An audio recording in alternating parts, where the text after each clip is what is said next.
Pemirsa, kembali lagi kita berjumpa di dalam bacaan dan renungan mendidik dan membimbing anak karangan Ellen G. White.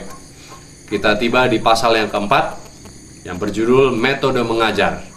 Sebelum kita mulai, mari kita tunduk kepala dan berdoa. Silakan.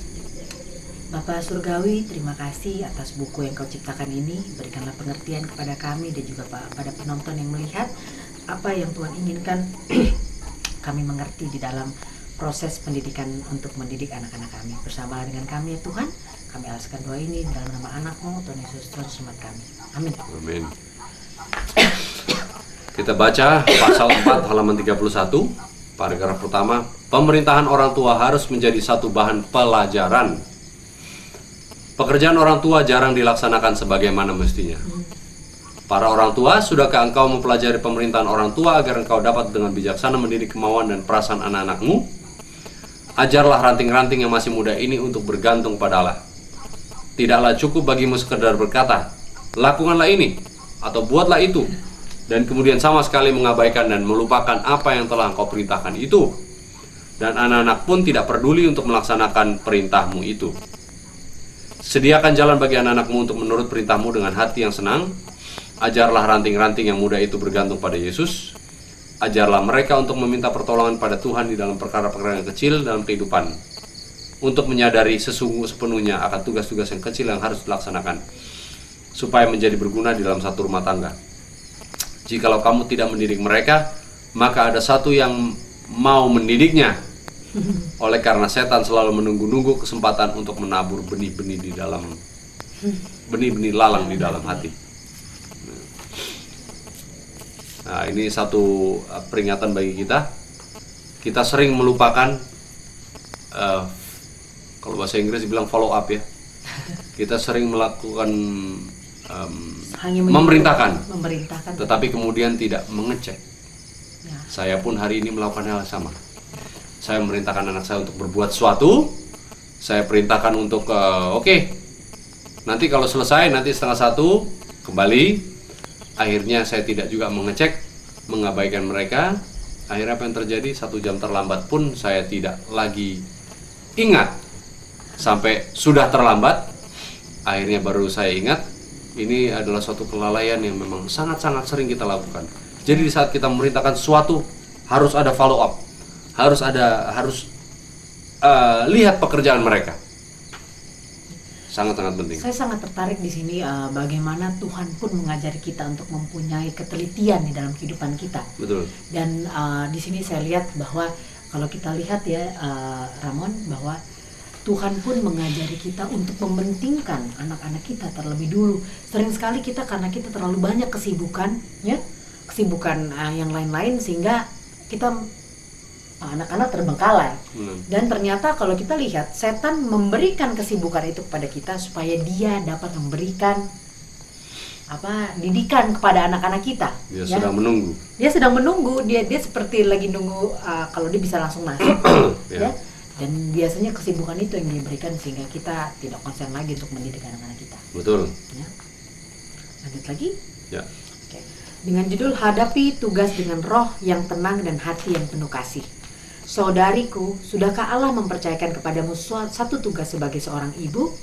Engkau perlu mempelajari metode yang benar dan memperoleh cara-cara untuk mendidik anak-anakmu yang masih kecil, agar supaya mereka dapat memelihara jalan Tuhan. Engkau perlu untuk selalu berusaha memperoleh taraf yang tertinggi daripada perkembangan pikiran dan jiwa, agar engkau dapat menghadapi tugas mendidik dan melatih anak-anakmu dengan satu roh yang tenang dan satu hati yang penuh kasih, agar engkau dapat mempengaruhi mereka dengan cita-cita yang suci dan memperkembangkan di dalam hati mereka satu kesukaan terhadap perkara-perkara yang jujur, bersih dan suci. Sebagai seorang anak Allah yang rendah hati, belajarlah di dalam sekolah Kristus. Berusahalah senantiasa untuk memperbaiki kesanggupanmu agar engkau dapat melaksanakan pekerjaan yang lengkap dan sempurna di dalam rumah tangga, baik oleh pelajaran dan teladan. Saya teringat lagi akan pengalaman saya. Saya sering zaman dulu saya sering bilang sama suami saya saya bosan di rumah nih, nggak ada kerjaan. Saya sepertinya ingin cari pekerjaan deh. Ya, ternyata kalau saya lihat di sini, Padahal ada anak-anak di rumah. pemirsa, bila kita meluangkan 100% dari waktu kita atau hidup kita untuk anak-anak kita, 24 jam itu nggak cukup untuk mendidik anak-anak kita. Betul. Pekerjaan Sangat seorang ibu tidak adalah suatu pekerjaan yang full time sesungguhnya. Betapa Sangat- banyak sekarang orang ibu-ibu yang menitipkan anaknya untuk dijaga, mungkin babysitter. Jadi babysitter yang lebih kenal anak-anaknya, atau anak-anaknya lebih kenal dengan babysitternya atau penjaganya daripada kenal sama ibunya. Karena ibunya sibuk, Ya. mungkin arisan lah, mungkin acara keluarga, atau mungkin nonton telenovela. atau mungkin nonton TV dan sebagainya, atau pekerjaan rumah sekalipun. Ya. Tapi jangan lupa pekerjaan yang paling penting untuk seorang ibu adalah melayani anak-anaknya, mendidik anaknya. Dan dikatakan di sini, kita perlu mempelajari metode yang paling benar dan memperoleh cara yang mendidik anak-anakmu yang masih kecil. Jadi kita tidak dengan mudah bisa katakan, oh ya Tuhan, saya nggak ngerti cara didik anak. Loh, Tuhan sudah titipkan itu anak, berarti kamu harus mempunyai kemampuan mencari metode yang paling benar untuk mendidik anak. Pas untuk mendidik anak. Jadi Jadi- ternyata menjadi seorang ibu, ternyata kita tidak lepas dari sekolah juga ya. Betul. Seumur hidup kita akan sekolah dan sekolah terus. Bukan berarti anak kita sudah dewasa dan mereka akan menikah, bukan berarti kita akan berhenti dengan sekolah kita. Ya. Tidak, kita terus sampai mungkin akhirnya kita tertidur. Di situ kita berhenti tuh mendapat pendidikan dari Tuhan. Berikutnya, pengaruh suatu pembawaan yang tenang dan lemah lembut. Sedikit saja orang yang menyadari pengaruh suatu pembawaan hidup yang lemah lembut dan teguh, sekalipun di dalam hal memelihara seorang bayi. Ibu atau pengasuh yang tidak sabar dan pemarah dapat menimbulkan kegelisahan di dalam diri anak yang ada di atas pangkuannya. Sedangkan suatu pembawaan yang lemah lembut cenderung untuk menenangkan syaraf anak yang kecil itu. Kesabaran dan lemah lembut ini sangat Jadi diperlukan rupanya ya. anak itu punya insting, ya. Anak itu punya. Jadi terkadang anak itu mereka tahu mana yang mengasihi mereka tahu mana yang tidak mengasihi mereka. Jadi di saat anak itu duduk di pangkuan, ya. Jadi ibu ini dan bapak bukan cuma acting aja gitu, ketawa-tawa apa. Tidak, anak itu membaca hati kita tuh sayang atau tidak sama mereka. Ya, anak itu lihat kalau memang dia merasa kita tidak sayang, anak itu dengan otomatis tidak akan suka untuk dekat-dekat kepada kita. Ya. Benar. Nah, ini tadi. Teori-teori harus diuji. Oke. Teori-teori harus diuji. Mempelajari buku-buku hanyalah memberikan sedikit manfaat, kecuali buah-buah pikiran yang diperoleh dapat ditetapkan di dalam kehidupan yang praktis.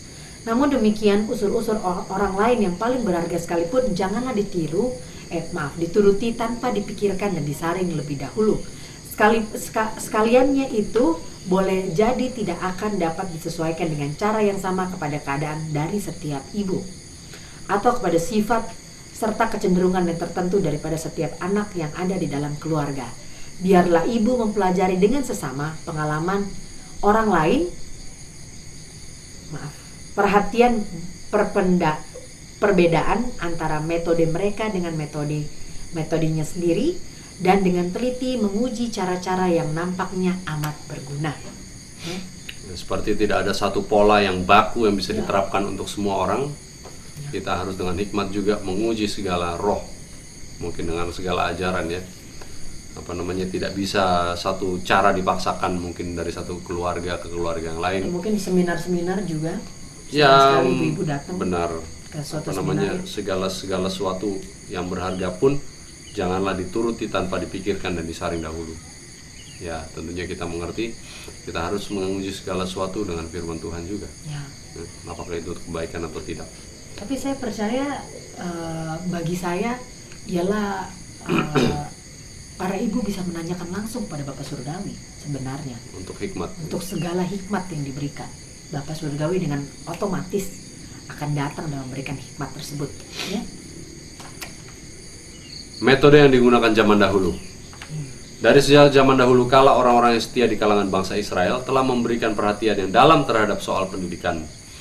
Tuhan telah memerintahkan agar anak-anak bahkan semenjak masa bayinya harus diajar tentang kebajikannya dan kebesarannya, terutama sebagaimana yang telah dinyatakan di dalam hukumnya dan ditunjukkan di dalam sejarah bangsa Israel. Melalui nyanyian dan doa, pelajaran-pelajaran dari kitab suci yang disesuaikan kepada pikiran yang baru saja terbuka itu, para bapak dan ibu harus mengajar anak-anak mereka bahwa hukum Allah adalah satu pernyataan tabiatnya, dan bahwa apabila mereka menerima prinsip-prinsip dari hukum itu ke dalam hati mereka, maka peta Allah yang tertanam dalam pikiran dan akan tertanam di dalam pikiran dan jiwa, baik di dalam sekolah dan rumah tangga. Banyak daripada pengajaran itu diberikan secara lisan, tetapi anak-anak muda juga diajar untuk membaca tulisan Ibrani dari gulungan-gulungan kitab perjanjian lama terbuka untuk mereka pelajari. Nah, kalau mempunyai kesempatan, pemirsa bisa membaca apa sih yang dibilang karakter dan tabiat Allah yang sempurna itu adalah di saat kita melihat hukum Tuhan yang Tuhan berikan pada umat Israel, yaitu 10 hukum di Gunung Sinai. Ini adalah suatu cerminan dari kesempurnaan tabiat Allah, tabiat Tuhan Maha Pencipta itu. Mungkin orang bilang, itu kan punya orang Israel, itu tidak berlaku lagi dan sebagainya. Kalau kita lihat, itu adalah dasar dari karakter manusia yang sempurna. Jangan membunuh, jangan mencuri, jangan berzina, jangan bersaksi dusta, jangan mengucapkan nama Tuhan dengan sia-sia.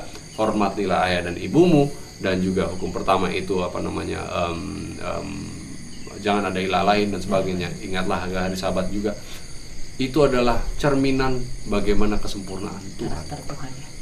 Orang Kristen pun, orang Muslim, orang Hindu, Buddha dan sebagainya bisa mengambil hal ini untuk menjadi satu iman bagi mereka, bahwa itulah sesungguhnya karakter yang sempurna jika seorang mempunyai menuruti hukum-hukum tersebut. Oke. Ajarlah dengan manis budi dan kasih adalah merupakan pekerjaan khusus daripada para bapak dan ibu untuk mengajar anak-anak mereka dengan manis budi dan kasih. Mereka harus menunjukkan bahwa sebagai orang tua, mereka adalah orang-orang yang harus memegang kendali dan memerintah, dan bukan untuk diperintah oleh anak-anak mereka. Mereka harus mengajarkan bahwa penurutan dituntut dari mereka. Langsung semuanya? Ya. Oke. Roh yang gelisah dengan sendirinya cenderung untuk berbuat yang tidak baik. Pikiran yang aktif, jikalau tidak diisi oleh perkara-perkara yang lebih baik, akan memperhatikan apa yang diusulkan oleh setan. Anak-anak perlu untuk diajar, dituntun di jalan yang selamat, dilindungi dari kejahatan, dimenangkan oleh sifat manis budi, dan diteguhkan dalam perbuatan yang baik. Para bapa dan ibu, engkau mempunyai suatu tugas yang hikmat untuk dilaksanakan. Keselamatan kekal daripada anak-anakmu bergantung atas tindakan-tindakan yang engkau lakukan. Bagaimanakah engkau dapat dengan berhasil mendidik anak-anakmu? Bukan dengan marah-marah, karena itu tidak berguna. Berbicaralah kepada anak-anakmu seolah-olah engkau mempunyai kepercayaan di dalam pemikiran mereka. Perlakukan mereka dengan manis budi, lemah lembut, dan dengan kasih. Ceritakan kepada mereka apa yang dikehendaki Allah untuk mereka kerjakan. Katakan kepada mereka bahwa Allah mau agar mereka dididik dan dilatih untuk menjadi orang-orang yang akan bekerja sama dengan Dia. Bila mana engkau melaksanakan bagianmu, maka engkau dapat berharap bahwa Tuhan akan melaksanakan bagiannya. Baik. Jadi sangat-sangat jelas ya, Pak pemirsa di sini, bahwa mereka harus menunjukkan bahwa orang tua yang harus memegang kendali. Tapi orang tua seperti apa dulu? Orang tua yang dekat dengan Tuhan. Ya. Karena tugas kita ini hanya satu, mempersiapkan anak-anak kita untuk datang kepada Tuhan, menurut dan melakukan perintah-perintahnya, untuk bekerja sama dengan Dia. Ya, itulah yang terpenting dari poin gitu. Oke, kita lanjut. Ambil waktu untuk bertukar pikiran.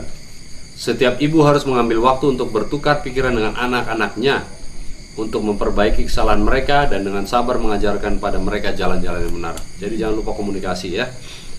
Lakukan cara yang berbeda-beda dalam mendidik.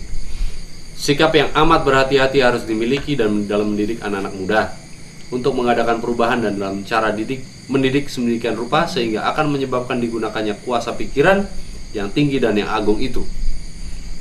Hanya sedikit saja menyadari kebutuhan terutama bagi pikiran dan bagaimana menuntun pikiran yang sedang berkembang, kuasa berpikir dan perasaan yang sedang bertumbuh daripada anak-anak muda itu. Jadi kita tahu otak manusia ini terdiri dari beberapa bagian. Frontal lobe ini, otak depan inilah yang harus memerintah seluruh tubuh, seluruh aspek. Disinilah kemauan, disinilah will itu, dan hal-hal untuk perbuatan baik semua dikontrol dari otak depan. Otak depan yang harus mengalahkan otak belakang ini yang isinya adalah hasrat, keinginan untuk bersenang-senang, passion. Sekarang ini terbalik, manusia ini sekarang mengedepankan otak belakangnya dulu, bukan otak depannya, yaitu untuk hanya senang-senang dan foya-foya dan juga hiburan dan segala sesuatu yang berdasarkan hanya hasrat dan kemauan nalar yang lebih rendah daripada yang bisa dihasilkan oleh otak depan. Inilah yang harus diajarkan pada anak-anak. Dan juga dengan jangan lupa juga untuk berkomunikasi bahwa anak-anak kita membutuhkan kita sebagai teman. Anak-anak kita juga membutuhkan kita sebagai orang tua. Anak-anak kita juga membutuhkan kita sebagai seorang guru. Jadi jangan cuma mau menjadi guru, jangan cuma mau menjadi orang tua, tapi tidak mau menjadi teman bagi mereka. Ya. Nah, kita lanjutkan. Ajarkan pelajaran-pelajaran yang pertama di alam terbuka. Para ibu, biarkan anak-anak kecil bermain di alam terbuka. Biarlah mereka mendengar nyanyi-nyanyian burung dan belajar akan kasih Allah, sebagaimana yang dinyatakan dalam hasil kerjaannya yang indah itu. Ajarkanlah kepada mereka pelajaran-pelajaran yang sederhana dari buku alam dan perkara-perkara yang ada hubungan dengan semuanya itu. Dan apabila pikiran mereka mulai meluas, pelajaran-pelajaran dari buku-buku bisa ditambahkan dan ditanamkan dengan teguh di dalam ingatan mereka. Mengusahakan kebun adalah pekerjaan yang baik bagi anak-anak dan orang muda. Hal itu membawa mereka ke dalam hubungan yang langsung dengan alam dan Allahnya, alam. Dan agar supaya mereka memperoleh keuntungan ini, sedapat-dapatnya harus ada yang berhubungan dengan sekolah kita, taman bunga yang luas dan tanah untuk bertani yang luas. Satu pendidikan di tengah-tengah keadaan lingkungan seperti ini adalah suatu sesuai dengan petunjuk-petunjuk yang telah diberikan Allah untuk menjadi pelajaran bagi orang muda. Kepada anak-anak dan orang muda yang gugup, yang mendapati bahwa pelajaran-pelajaran dari buku ini meletihkan dan sukar untuk diingat, hal ini terutama sekali menguntungkan. Terdapat kesehatan dan kebahagiaan bagi dia di dalam mempelajari alam, dan kesan yang diadakannya tidak akan pudar dari pikirannya oleh karena sekaliannya itu berhubungan dengan benda yang senantiasa ada di hadapan matanya. Jadi alam tidak mudah untuk dilakukan orang-orang hidup di kota besar yang padat. Betul. Untuk itulah Tuhan mengatakan juga memberikan amaran-amaran kepada kita melalui cerita-cerita dan perumpamaan-perumpamaan yang berkaitan dengan alam. Di alamlah kita lebih mengenal Kristus. Ya, kita berada di studio alam ini juga di Bogor. Mungkin kalau bisa dilihat gambar belakang penuh dengan hijau dan hutan. Disitulah anak-anak bisa lebih mengenal penciptanya melalui keindahan alam dan kebaikan Tuhan, melalui makanan-makanan yang tumbuh-tumbuhan yang menjadi bahan-bahan makanan menyehatkan dan memberikan kita kekuatan.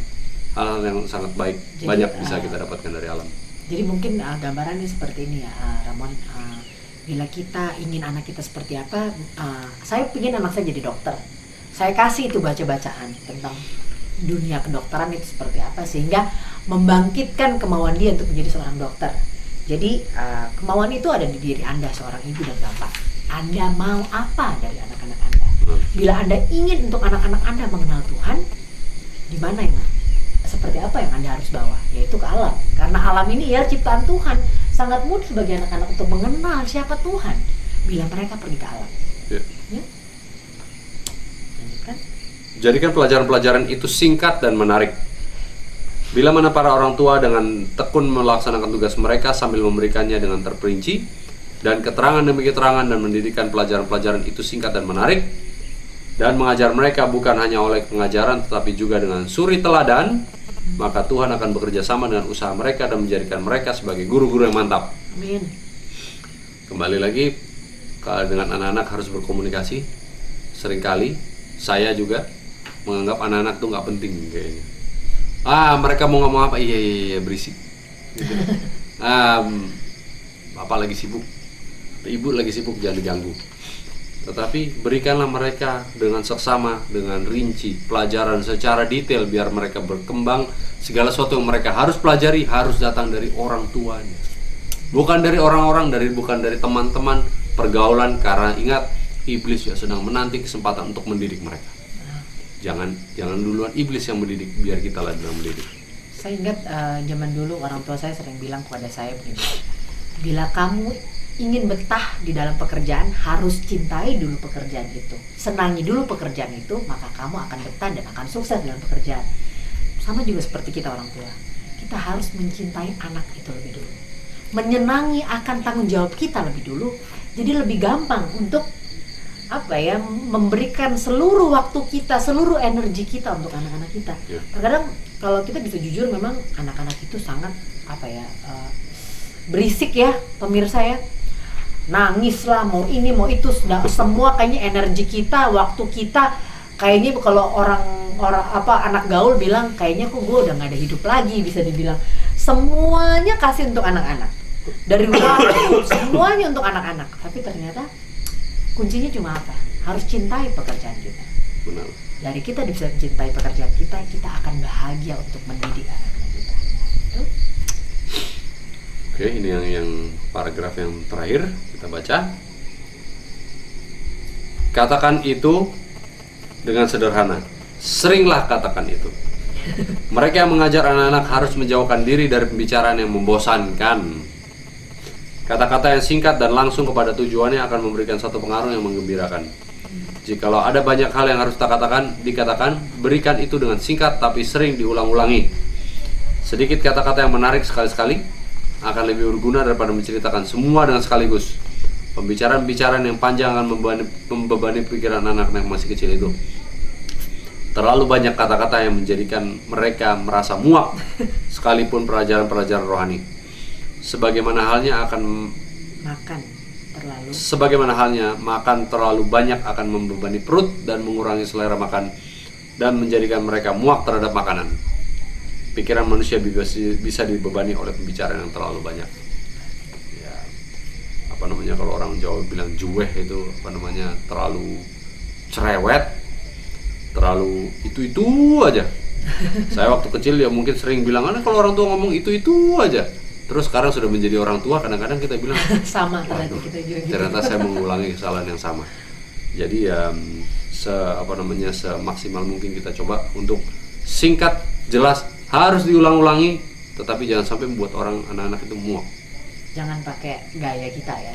Sekali-sekali kita harus memakai gaya anak-anak juga. Ya. Pemirsa, mungkin sekian dulu informasi dan juga sharing bacaan yang kami berikan. Kami sangat rindu bagaimana pemirsa dapat mengerti bahwa rahasia Tuhan itu ialah sangat indah di dalam buku Mendidik dan Membimbing Anak. Jadi sebelum kita berpisah, mungkin kita bisa menutup dengan doa. Mari kita berdoa. Bapa di surga, terima kasih atas bacaan yang Kau berikan dan juga waktu yang Kau berikan dalam kehidupan kami untuk dapat mengerti akan bagaimana Tuhan ingin kami mendidik anak-anak kami. Berikanlah kami hari demi hari kekuatan dan juga kesabaran dan juga kasih yang berkelimpahan untuk mendidik anak-anak kami sama seperti Tuhan mencintai kami. Terima kasih ya Bapak, kami alaskan doa ini dalam nama anak-Mu, Tuhan Yesus, Selamat kami. Amin.